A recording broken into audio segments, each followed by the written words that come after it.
Hi, and welcome to Open, the show that opens the Bronx and the rest of the world to you. I'm Kibin Alleyne, and today we'll update you on what's happening in and around our borough. Coming up, April is Autism Acceptance Month. The Neuro-Developmental Pediatrician and Interim Director of Rose F. Kennedy's Children's Evaluation Rehabilitation Center at Montefiore joins me to share more on her work with autism. Why has there been an increase in kids with ASD? Then the Colgate Women's Games strives to inspire athletes to develop a strong sense of self-esteem and personal achievement. An Olympic medalist and the meet director for Colgate Women's Games joins me later to discuss the details for this amazing event. Why is it important to encourage young girls and women through sports? After that, the NYC Kids Rise Save for College program teaches kids and their parents how to save and invest for college. The Chief Platform Officer for NYC Kids Rise Save for College program and a participant joins me to share more. Why is it important to teach kids how to invest for their future? And finally, according to the CDC, a drug-resistant fungus known as Candida auris, or C. auris, has been spreading rapidly throughout healthcare facilities through the U.S. The Chief of Infectious Diseases for Weill, Cornell Medicine, and New-York-Presbyterian joins me later to tell you what you need to know about C. auris. How can we keep ourselves safe from this fungus? So stay tuned. All this and much more is headed your way because we're now officially open.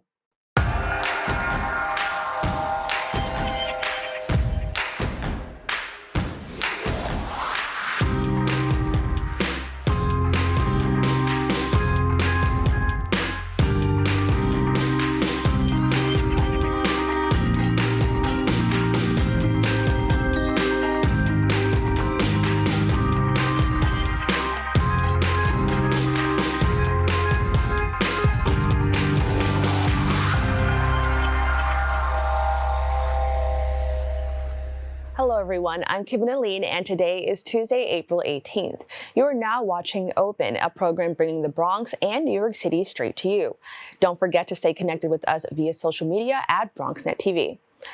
It's a disorder that is affecting about 1 in 36 children in America. Across the country, health professionals acknowledge autism spectrum disorder during the month of April. Joining me for discussion on this disorder is Neuro-Developmental Pediatrician from Montefiore, Dr. Lisa Heidi Shulman. Doctor, thank you so much for joining me. My pleasure. Now, as I mentioned, according to the CDC, about 1 in 36 children were identified with autism spectrum disorder. Can you explain what it means to be diagnosed with ASD? Sure. So at its core, and we often talk about the core symptoms, autism spectrum disorder is a social impairment that impacts function. And so the criteria are laid out in the Diagnostic and Statistical Manual. We're at number 5 at this point. The definition has changed over time. And basically, there are 3 required social communication impairments. And there are a second set of required symptoms related to restricted and repetitive interests and behaviors. And so in order to meet the criteria for an autism spectrum disorder diagnosis, the individual must meet all 3 social requirements, including the impact on functioning with peers, and also have at least 2 out of 4 of the restricted repetitive behaviors and interests. Now, I understand that it's usually children who are diagnosed, but, can an adult be diagnosed with ASD? So definitely, an adult can be diagnosed. I would say there's a general rule of thumb, doesn't always apply, but that more severe autism spectrum disorder presentations present earlier. And so will generally be recognized in very young children or children who are, meaning toddlers, preschoolers, or children who arrive in school and are having difficulties in the school setting. The milder presentations, however, people use the term camouflaging. The definition of autism or mild autism has changed over time. And so for individuals who have normal cognition, normal language, and who recognize and that they have social challenges, the diagnosis is something that they may come to embrace and realize later. And there's definitely a trend toward that recently. Yes, I've definitely noticed, which is why I wanted to ask. And does that kind of relate to, I guess, the idea of like when people say, oh, I'm on the spectrum? Can you just elaborate like what it means when people say that? I mean, the name of the condition is literally autism spectrum disorder. And in many ways, many diagnoses are a spectrum in the sense that there are milder presentations, more severe, and things in the middle.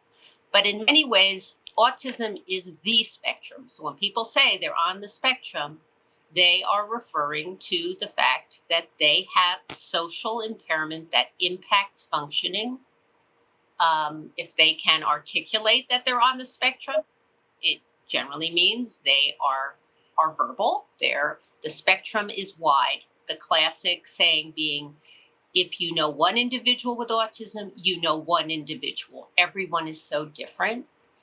And the spectrum ranges from individuals who are nonverbal and remain nonverbal for life, who are inattentive to other people in their environment,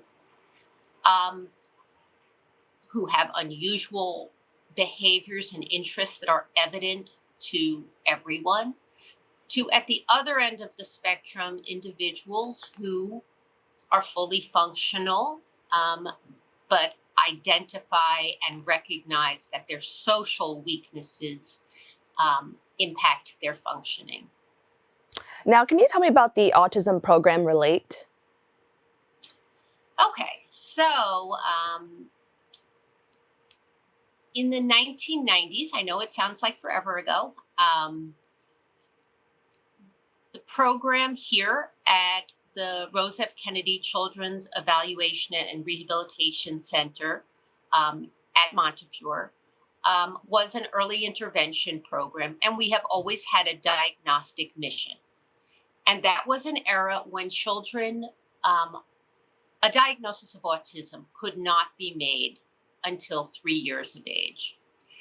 And here we were seeing 18-month-olds, 21-month-olds who were being referred to the newly formed early intervention program in 1993, 1994.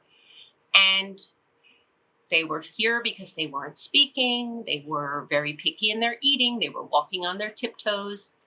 And we were experienced with autism when we would look at these little 20-month-olds and say, this child looks like they have autism.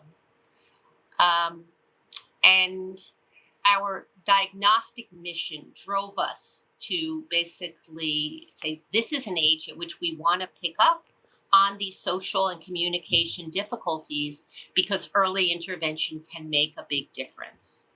And so the Relate program was formed in the context of striving to make an early diagnosis, whether or not the referral had been for concern of autism. And that's an important point regarding access. Autism diagnosis leads to very specific evidence-based interventions, often offered only to individuals with autism. So the Relate program was a specialty and is a specialty program for diagnostic clarification of autism, especially in young children, but followed thereafter. Now, I want to talk a little bit more about, your work that you're doing to improve access. You mentioned that briefly for those with autism. Can you just talk about, how it affects those in underserved communities and how it may differ from somebody else who is maybe in a more privileged community? So I was highlighting that a diagnosis of autism, when warranted, opens the door and access to evidence-based treatments that have been shown to make a significant difference in the lives of individuals with autism and their families. And so getting an autism diagnosis when it is warranted is a very important opportunity. It's really important to recognize that the systems that serve children with developmental delays such as the early intervention program, the school district via the Committee on Preschool Special Education and the Committee on Special Education. Those are not diagnostic systems. They offer services for children when a need arises. A diagnosis refers to, what is this? What do we call this? And that generally requires access to another system. Medical systems and medically based systems give diagnoses. A diagnosis of autism can be made by an MD or a psychologist, and it requires access to those systems in order to get that diagnosis. And so it's not been unusual over the years that we will see young adults graduating from special education services in the school district who have been recognized as having significant needs, but may never have gotten a diagnosis along the way. Things have changed, and that is a much less common scenario because of the awareness of autism. But the idea is a young child, in order to get an autism diagnosis, somebody has to express concern about, is this autism, as the quickest path to a diagnosis. Recognizing here at the Rose F. Kennedy Center at Montefiore in the Bronx, that population I spoke of that we saw in the 1990s, where the child wasn't referred for concern of autism, but because we know what the early signs of autism are, we made a diagnosis, highlighted that one way to increase access is to do what we call, we bring our autism expertise to the front door, meaning there isn't a need for someone to be referred here to this center with the question of, does my child have autism? Or the general pediatrician's concern, does this child have autism, in order to be evaluated for autism? We evaluate everyone who comes to a program like this. We see 8,000 individuals a year, and every one of them is looked at through a diagnostic lens of, is this autism? If it is, let us document it. Is this not autism? Because these days, parents or others may refer children with different presentations, and we clarify, this is not autism. Instead, this is a learning disability. This is language impairment. This is attention deficit hyperactivity disorder. So times have changed. People are quick these days. Autism is a household word. Right. And parents, grandparents, teachers, individuals on the subway or in the street may raise a question of if a particular child might have autism. And so part of our work is to say, this child has a set of weaknesses or needs, but these either are autism or they are something else. And what is that something else is part of our diagnostic mission, to give parents that information to allow them to advocate. So access is about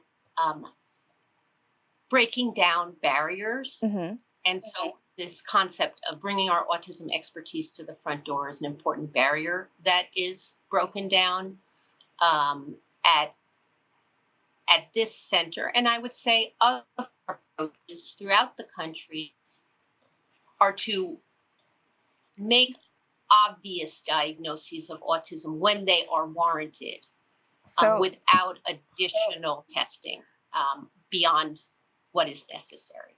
All right. Well, Doctor, I want to thank you so much for, joining us and educating everybody on this. It was a really important topic. So thank you so much.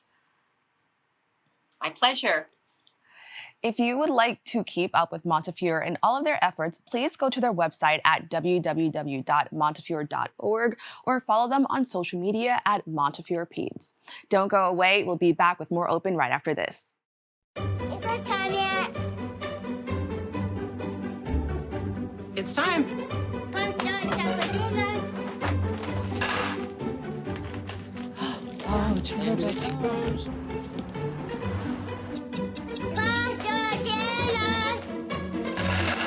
Donating pet food is one of the many ways you can help families in your community. Pets and people belong together. Learn more at petsandpeopletogether.org. Welcome back. The Colgate Women's Games has made it their mission to assist talented runners on their athletic journey. The organization hosts free competitions that have become an incubator for developing athletic talent over the decades. An Olympic medalist and the meet director for Colgate Women's Games, Cheryl Toussaint, joins me to discuss. Cheryl, thank you so much for joining me. Thank you for having me on the show. Now, this is my first time hearing about the Colgate Women's Games, and I'm really excited to learn more. So can you just tell us a little bit more about the organization as a whole? Sure. So the Colgate Women's Games is celebrating its 48th season this year. And, excuse me, the Colgate Women's Games are the longest running track and field series for girls and women in the nation. It's so much more than just a sports competition. And I really would like all of your listeners to understand the depth of the games. The Colgate Women's Games doesn't just develop runners and jumpers and throwers. It develops leaders for the future. I was a part of the program back at its early inception. And by empowering participants to achieve their potential on the field, in school, and in their personal lives through the power of athletics, mentorship, and education, the Colgate Women's Games is so much more than just a game. So can you tell us a little bit about the history, just like how it began just in general? Sure. So in the mid-70s, the idea behind creating an event that would empower girls and women to learn how to compete, learn how to achieve. As you know, everything that we do in life is predicated on how well we perform. So the idea of reaching young girls in particular who had fewer opportunities in sports and certainly for winning scholarships. The idea behind getting them involved at a younger age where they could learn, because all of this is developmental and takes time, where they could learn the disciplines necessary to achieve in sports. And of course, what you learn in sports, the disciplines, transfers over into other aspects of your life. So the idea behind it was to create a platform and an opportunity where girls could not just learn how to compete on the track, but that they would also be inspired to pursue higher education. And so the Colgate Women's Games was born out of that philosophy, so to speak. Fred Thompson, who is the founder and former meet director of the games. He and Colgate-Palmolive collaborated on the idea. Colgate-Palmolive is the title sponsor of the event, and the rest is history. So this program, the Colgate Women's Games, actually brings together girls from first grade through women in college and beyond, from up and down the East Coast and beyond that as well, to compete over several weeks to earn the chance to win scholarships, educational scholarships. And there are 110 scholarships that will be given out or earned this year. And this year, the scholarship values have been doubled. So first, based on overall performance in each category, from elementary school through college, girls can win $2,000, $1,000, or $500, and that is appreciated by our participants. Now, I want to talk about, just the fact that it goes, up until college. And I believe I read that it even goes like past that a little bit, which I think is amazing because I just want to get your thoughts on this. Why was that so important? Because when I hear that, I think it gives a lot of people, so much confidence to know, like, okay, maybe I wasn't like born into this, or maybe I didn't know this was something I could do when I was little. So can you just talk about the importance of having that accessible to people from, of different ages? Absolutely. So the series is designed to allow a girl to develop. It initially was started out just a few grades, and it was so popular. It was expanded shortly after to include women who competed in their earlier years as a student, but wanted to still remain involved in the sport. Because they gained so much out of it, and they also, many of them wanted to participate and sort of be a role model for their daughters or younger sisters, or and so it just sort of evolved to where this event encompasses all women of any age who really has the desire to stay fit, stay healthy, and just remain competitive. It's sort of like Colgate-Palmolive's philosophy, I should say, is to reimagine a healthier future for all. And that is truly what's going on with the Colgate Women's Games. With the support of Colgate-Palmolive, we've been able to help young people and women who want to stay involved and, be a part of the community that's building this event and continuing this event as long as they so choose. Now, I think it's really cool that the competition is free. I know for a long time, myself and maybe other people thought, you have to come from money to, kind of excel maybe in this area. Can you just talk about, is there any challenges for, athletes who may come from lower income communities? And why was it important to kind of make sure that, multiple people had access to something like this? Right. So the program is totally free to participate in or to attend and watch. And track and field is a sport where anybody who has the interest, the desire, and the ability to get out and be physical, work out and run or jump or throw, because it's not just running, there are field events as well.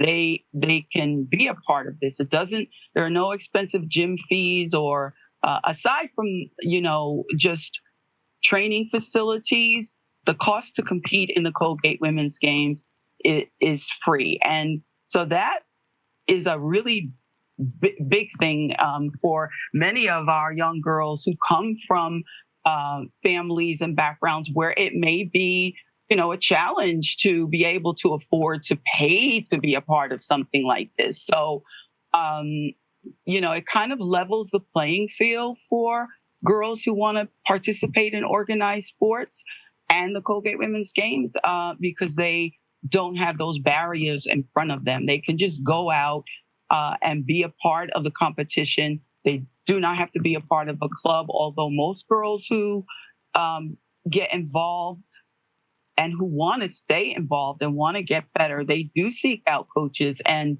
coaches, of course, are among the best mentors in the business because they know exactly how to help develop the physical talent and, of course, take them through the growth in the sport to become better athletes and better people.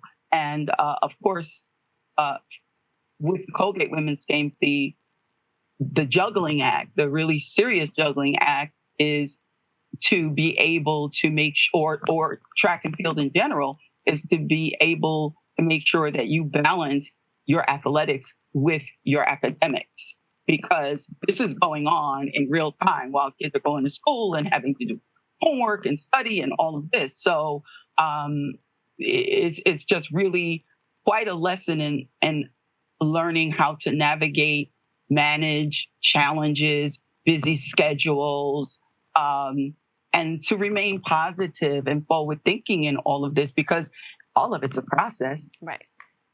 Now, how does one register, to be a part of this program? Great question. So we actually kick off the series in April, this weekend, and registration for the games first requires anyone who wants to participate to complete an entry form. Go to www.colgatewomensgames.com and just complete an entry form. It's very easy. Once you complete that entry form, then on the day that you want to compete, April 23rd, is an opportunity for girls who want to come out then. They must be there before 9 o'clock. The competition takes place at Queens College in Queens, New York. Preliminary meets are open to any girl that wants to participate, but they must show up before the competition starts on that day. So showing up before 9 o'clock is key. Doors open at 8. And they can pick up their competitor packet, which includes a free T-shirt and bib number. They have to wear that to compete so we can identify them, and they're good to go. Now, we're almost at the end of our segment, but I just want to hear from you, why is it so important to have an area dedicated, in sports for women and girls? So in the earlier stages of development of this event, there were very few opportunities for girls to earn scholarships. Title IX was not, or had just really come into existence. So there just weren't many opportunities. But aside from that, our goal is to help women develop into productive citizens and leaders that can manage their own future. So we feel like women in general, we know the challenges that women face, and we feel this is one program or one thing that gives them, girls and women, a chance to be able to exercise their ability to become, I guess the word is, become achievers on the field, to pull out the best in themselves, to work through adversity, to learn how to, even if you don't win the race, you stay in the race, you run, you compete.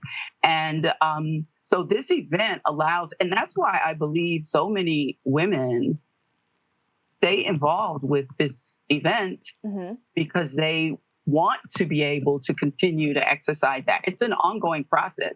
Confidence is something that you learn and that builds, but you can lose it too. So you have to remain active and constantly challenging yourself in ways that you need to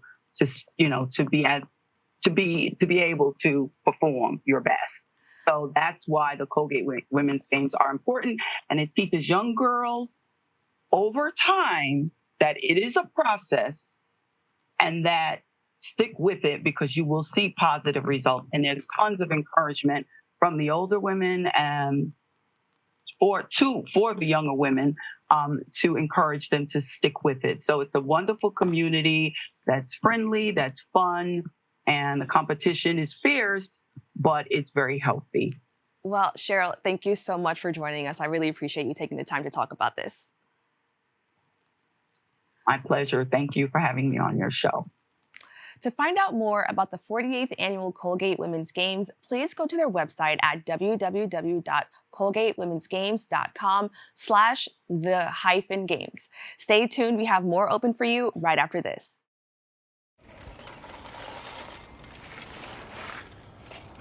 Kids! I don't want to talk about it.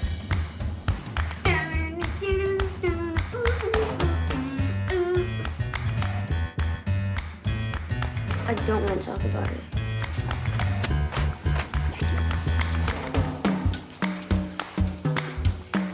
I don't want to talk about it.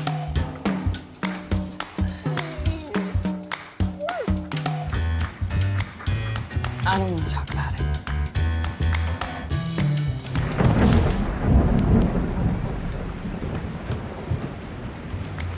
Families don't have to talk about everything, but they should talk about how to plan for an emergency. Kids, you all right? This family's prepared. Get tips and resources to make your family's emergency plan. Go to nyc.gov/readyny or call 311 for more information. You can now watch MNN, Brick TV, QPTV, and SIC TV on BronxNet. Tune in to BX Omni, Channel 67 Optimum, 2133 Fios during most Sunday evenings. We'll show you some amazing content from our friends at Manhattan Neighborhood Network, Brick TV in Brooklyn, Queens Public Television, and Staten Island Community Television. Every borough represented in the Boogie Down. Epic partnerships for the ages. And catch our new Next channel, produced in partnership with MNN, 24/7 on BronxNet Channel 952 Optimum and 2138 Fios. Welcome back. The organization NYC Kids Rise is on a mission to help public school students with their journey to higher education with the Save for College program. The program provides families with assistance aimed towards building for their children's future. Joining me to discuss the program is Chief Platform Officer for NYC Kids Rise, Nicole Perry, and Parent and PTA President for PS214, Kishana Carr. Thank you both so much for joining me. Thanks for having me. Thank you for having us. Now, Nicole, can you just tell me a little bit more about the organization NYC Kids Rise? Yes, New York City Kids Rise is a nonprofit organization that manages the Save for College program in partnership with the New York City Department of Education and the City of New York. And the Save for College program is a program that is designed, it's a scholarship and savings program that is designed to make college and career training more accessible and achievable for all New York City public school students, regardless of their income or immigration status. So it basically gives families and schools and communities a way to come together and invest in and save for their children's educational futures. And can you tell us how this program began? Yes, the program began as a pilot in 2017 in one school district in Queens, School District 30. And during that pilot, as a result of that pilot, students in grades kindergarten through fifth grade in Queens in School District 30 have an NYC scholarship account with the initial allocation of $100 plus rewards that those families have earned over the course of the program, in addition to community scholarships where neighbors, businesses, nonprofit organizations have come together to increase the amount of funds in those children's accounts.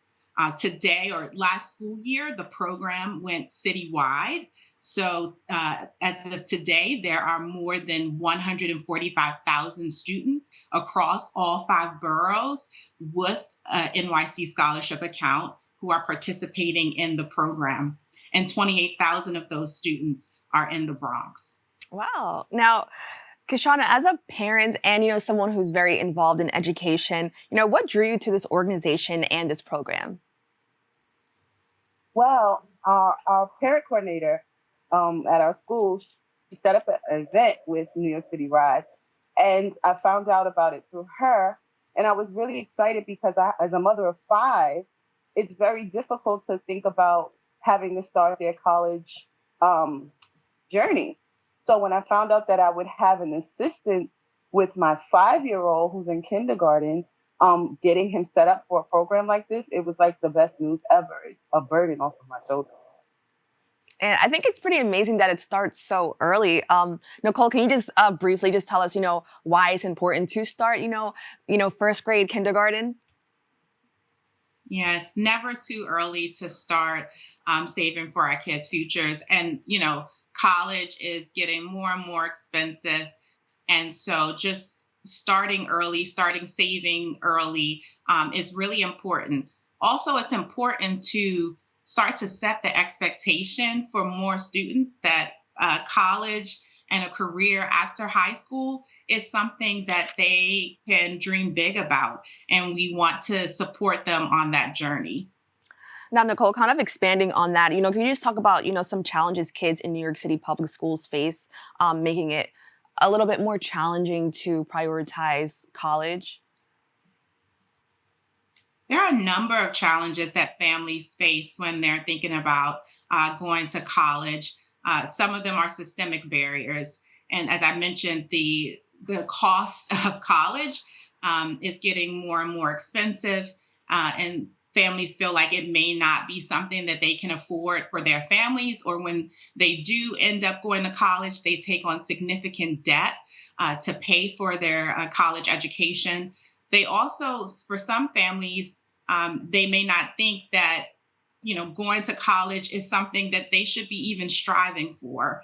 And so the awesome thing about this program, it is designed to not only change the expectation that students and families have for their educational futures by having all community members coming together to support our children, but it's also to have kids in New York City public schools graduate from high school with a financial asset that they can use toward their college and career training expenses. And the research suggests that a child with just $100 to $500 in a college savings account is 3 times more likely to go to college and 4 times more likely to graduate. Now, Kishana, I saw you nodding your head, and I wanted to know, can you just add on that as a parent of 5? You mentioned, what are some challenges that, you don't have to go into detail, but what are some challenges that, you face, or what are some fears you have in regard to higher education for your children? Well, I have an older son who graduated from high school, and he took a gap year because we were trying to figure out, well, what type of school is he going to go to, and if we could afford what he wanted to study. And I also have another son who's on his way to college in a few years.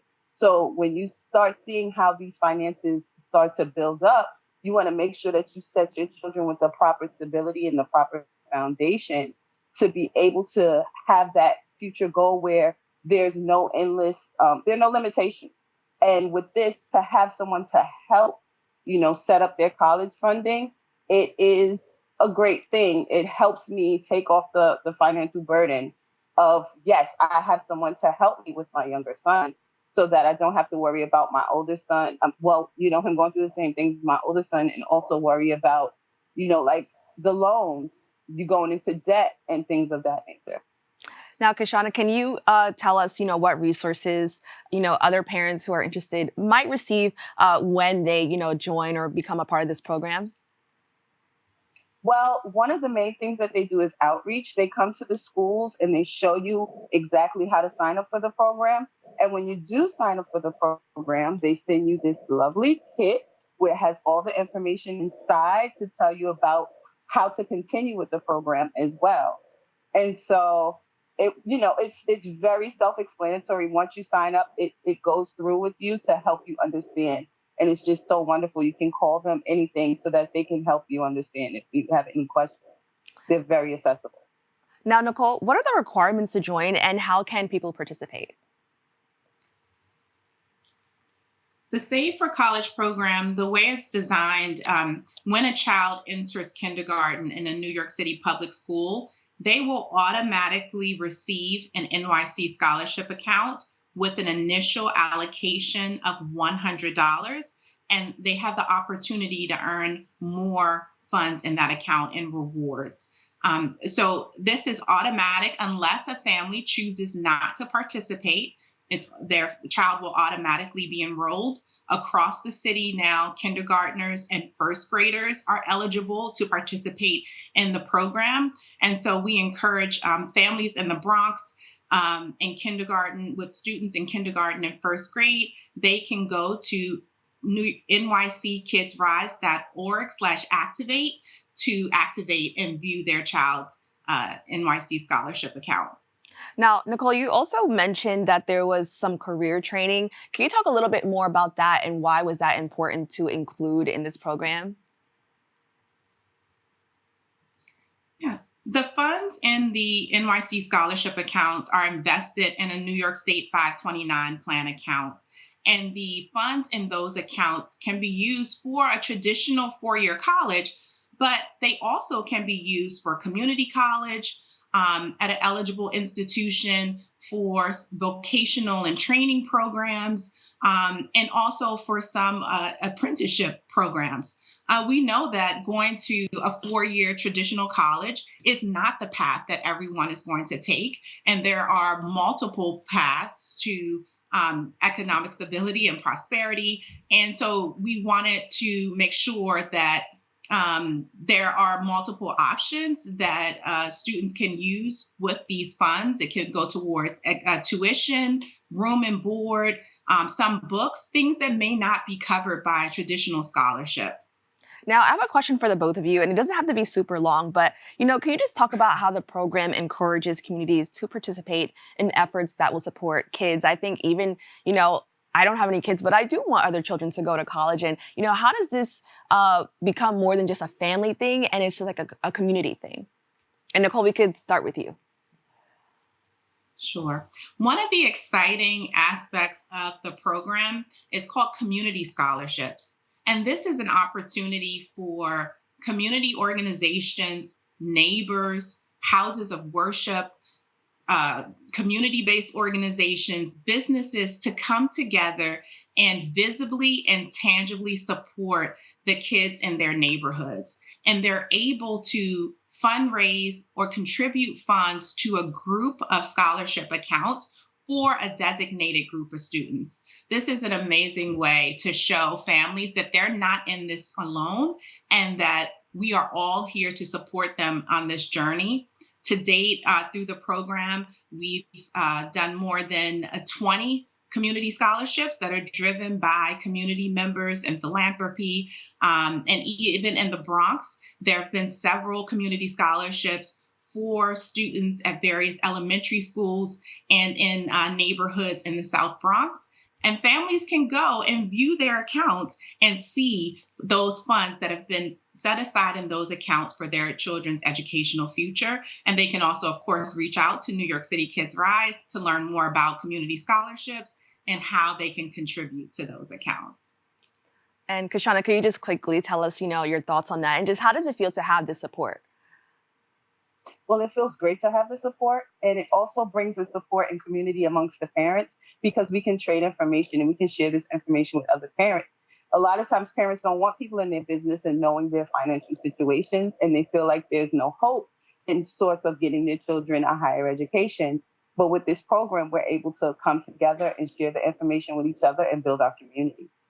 Well, I want to thank you both so much for joining us to talk about this. And as you mentioned, I know that when it comes to finances, sometimes people can feel a little bit insecure about letting people know that they need help. But I think this is an amazing program that encourages people, to really want to be a part of it. So again, thank you both so much for talking to us. Thank you. Thanks for having us. If you are a parent or member of the community or school who would like to learn more and get involved with NYC Kids Rise Safe for College program, please visit their website at www.nyckidsrise.org or follow them across all platforms at NYC Kids Rise. We have to take a quick break, but we'll be back with more Open right after this. Dear moms and dads, what you have achieved here today is going to help us and our futures. It is why we are coming up on stage to collect your diplomas. You know it's true. Mom, we love you always. Everything I do. When you graduate, they graduate. Visit finishyourdiploma.org to find free and supportive adult education centers near you. STEM is everywhere, like here. Behind the scenes of The Walking Dead. When we break down clothes, we tumble it with trisodium phosphate, rock salt, and dish detergent. We stitched together images of our model and created a 3D set that can be walked through in a VR headset. We're able to turn 12 walkers into 1,000 walker boards. STEM can create new worlds on and off the screen. What will you make with STEM? Get inspired at shecanstem.com. Welcome back. First reported in 2016, the deadly fungus Candida auris is now causing concern for health professionals across the United States. The CDC describes the fungus as a type of yeast causing severe illness in hospitalized patients. Joining me to discuss the fungal infection is Dr. Roy Gulick, Chief of Infectious Diseases at Weill Cornell Medicine and NewYork-Presbyterian. Doctor, thank you so much for joining me. Sure, pleasure to be here. Now, can you give us an overview of the deadly fungus Candida auris? Sure, there are 4 types of microorganisms that cause disease in humans. There are bacteria, viruses, parasites, and then fungi. Candida auris is an example of one of those fungi. So the name Candida auris, Candida is the family name, and we have lots of other Candidas that have been known for years. Auris is this particular species name. And what everyone should know about Candida auris is that it's actually new. It was first discovered in 2009 in Japan, and this was a fungus that was isolated from a patient's ear. So ear can translate roughly as auris, and that's how it got the name as Candida auris. So this is a fungal infection that is passed from person to person. The first case, as I mentioned, was in Japan in 2009, but it began to spread internationally. So cases were described in Asia, in Africa, in Europe, and then South America. The first US cases were described in 2016, but actually dated back to 2013. So there were a handful of cases seen between those years. And the first cases in the United States were really localized to the New York and Chicago area. But since that time, since 2016, and particularly in the last 3 years, we've seen increasing cases of Candida across the United States. Currently, cases have been reported from 29 states and the District of Columbia. Now, can you just explain how the actual infection spreads? So, is it through sneezing, is it through touching? Like, how does it actually spread from person to person? So Candida auris is an infection that is associated with healthcare facilities. It's not the kind of infection that's spread in the community. And it is spread by direct contact. So someone who has typically Candida auris on their skin, and that's not unusual, all of us have bacteria and fungus on our skin, but someone who comes into contact with Candida auris could pick it up and it would be transmitted directly by skin-to-skin contact. Now, what are the symptoms of this infection? So if a person has Candida auris on their skin, it can just live there and not cause any disease at all. However, if there's a wound in the skin, so a break in the skin, Candida auris, among other bacteria and fungi, can actually infect the wound and cause a wound infection. It can also cause ear infections, such as the case I mentioned from Japan. But the most serious infection is when Candida auris gets into the bloodstream and then can really infect the entire body. Now, I want to add, as somebody who enjoys media, like there's a recent show called The Last of Us that kind of, it sounds very similar to this. Now, I'm sure it's not anywhere as severe as that, of course, but, could you just talk about how the infection actually affects your body and your overall health? Again, when you have it on the skin, it really may have no effect at all. If it infects a wound or the ear, that could cause drainage, and again, could be treated with topical agents that are just put right on the wound or inside the ear.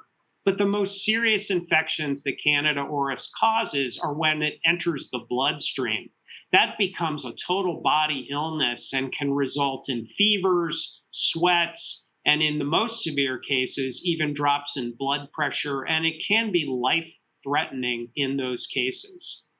Now, I want to talk about that. This is kind of happening during a time where we were just recently experiencing COVID, and in many ways we still are. How does this differ from that? So how do you know, okay, this is one thing and COVID was another, or any of the other, infections that have been going around or spreading around lately? Sure. Well, one thing they have in common is that they are both fairly new diseases. Of course, COVID is caused by a virus, and a virus that's spread most commonly through the air, and so was passing from person to person in the community to a large extent. Candida auris as a fungus is different. So it's spread, as I mentioned, from skin to skin contact. And really important to know that all of the Candida auris infections that have been described are people in healthcare facilities. So this is not spread through the air, and it's actually not common in the regular community right now. It really affects people who are in healthcare facilities, specifically long-term care facilities, such as rehab centers and nursing homes. And it particularly affects people who have devices, so tubes, or maybe on a ventilator long-term. Those are the kind of patients who are becoming colonized with Candida auris, meaning it's living on their skin, and in some cases, true infection with Candida auris. Now, I kind of want to expand on that because I wanted to know who was most at risk. Now, I understand it's patients, but, does somebody with, pre-existing conditions, are they maybe more at risk than just another patient who just happened to be in the area? So clearly it is about people who are inpatients in healthcare facilities. And again, not so much hospitals or acute care facilities, but more long-term care facilities like nursing homes and rehab centers. That's primarily the group we're seeing. Of course, people in those centers can have acute problems and are often transferred to regular hospitals. And that's where we're seeing Candida auris really expanding. It's when patients who are colonized with the organism develop complications and then are transferred to an acute care hospital. So that probably is one of the reasons why it has been spreading in recent years. A second reason is what we just talked about, COVID-19. So during the pandemic, lots of resources were really focused on COVID and some of the preventive measures that can help contain infections in hospitals and in rehab and nursing homes were slackened a bit because people were so concentrating on the COVID pandemic. Now, as you mentioned, both of these viruses, well, they're not both viruses, but, the virus and the infection are fairly new. Can you just explain how that has affected, research efforts? And I understand that the CDC reported that it was difficult to identify the fungus with standard laboratory methods. Can you just explain why that may be, and if this is like a really huge challenge in regards to healthcare? Sure. When someone has an infection from a microorganism, what we typically do is take a sample. It could be blood, it could be sputum, it could be a swab from a wound, and we send it to the microbiology lab, and they have tests that they do to determine, well, what is the causative organism, and what is its name, and what kind of therapies would be active against that organism. So in the case of Candida auris, the older tests may have misidentified it. Candida auris was new. Some of the old tests would identify it as one of the older candidas that we've known for many years. And therefore, the detection of this organism was quite challenging. Newer techniques that many labs have now employed can identify Candida auris, certainly. And so that's led to more appreciation that Candida auris could have been out there and simply not been detected with the older tests that we used. Now, I understand that there are reports that Candida auris is drug resistant. Can you explain what that means? Sure. So again, Candida auris is a fungus, and we have specific treatments for fungal infections, and we call them antifungals. Makes sense. There are three broad classes of antifungals that we might use. And in the case of Candida auris, it has a natural resistance to 2 out of 3 of the major classes. That distinguishes it, particularly among Candida. Other Candidas are typically susceptible, so we could use either of those 2 classes. The third remaining class is called echinocandin, and that would be the treatment of choice if someone had Candida auris. What's been more concerning recently is some Candida auris, and I want to emphasize it's a small number, less than 5%, but still out there, have developed resistance to that third class. So not only are they resistant to the other two, but now the class that we turn to routinely for Candida auris, we're beginning to see an increase in resistance to that third class of drugs, the echinocandins. Now, I want to kind of go back to something because you mentioned it's drug resistant. So can you just explain the difference between, an infection versus a virus? Because I think that's why a lot of people are sometimes nervous about, hearing oh, this is, drug resistant, or, this doesn't work on that. Can you just explain the difference between the two and why, they're going to affect your body differently, which means there are going to be different treatments for it? Sure. So there's a couple of points in there, I think, to talk about. The first is something is called a colonizer if it's just present but not causing infection. So what do I mean by that? I mentioned before that every human being on their skin has bacteria and may have fungus on their skin. Also, inside of our mouths or inside of our intestines, we have bacteria, we may have fungi, we may have viruses in our system, but they're simply living there. We call them colonizers. They're just living but not causing disease. When something changes, sometimes these microorganisms can enter the body. In the most serious cases, enter the bloodstream. And then we have a truly established infection. And of course, that needs to be treated. People get sick. They'll have fevers, chills, those kind of symptoms, may feel systemically sick, just not well. So we have different treatments to turn to for different classes of organisms. People are familiar with antibiotics to treat bacterial infections. More recently, antivirals to treat viral infections. We have drugs to treat parasites. And for fungi, we have antifungals. Now, whenever we use any of these drugs, there is a chance that the microorganism, the bacteria, the virus, the parasite, or the fungus can become resistant to the treatment, meaning that the microorganism somehow has changed and the treatment is no longer effective. And we call that drug resistance. What we're seeing really across the boards with all kinds of organisms is an increase in drug resistance. And Candida auris is a good example of a microorganism that not only had native resistance, but is developing more resistance to the common drugs that we use. Well, doctor, I want to thank you so much for joining us to talk about this. I definitely learned a lot, and I feel like I have a lot more to learn, but I truly appreciate you taking the time to speak with us. Sure, happy to be here. Thanks for having me. To learn more about this developing fungus, please go to CDC website, which is displayed on the screen below. We've come to the end of our show today. I'd like to thank all of our guests for joining us and you, the viewers, for tuning in. If you miss any part of today's show, you can catch the recablecast at 5 and 10 p.m. on Optimum Channel 67 and Verizon Fios Channel 33, or watch anytime on the web at bronxnet.org.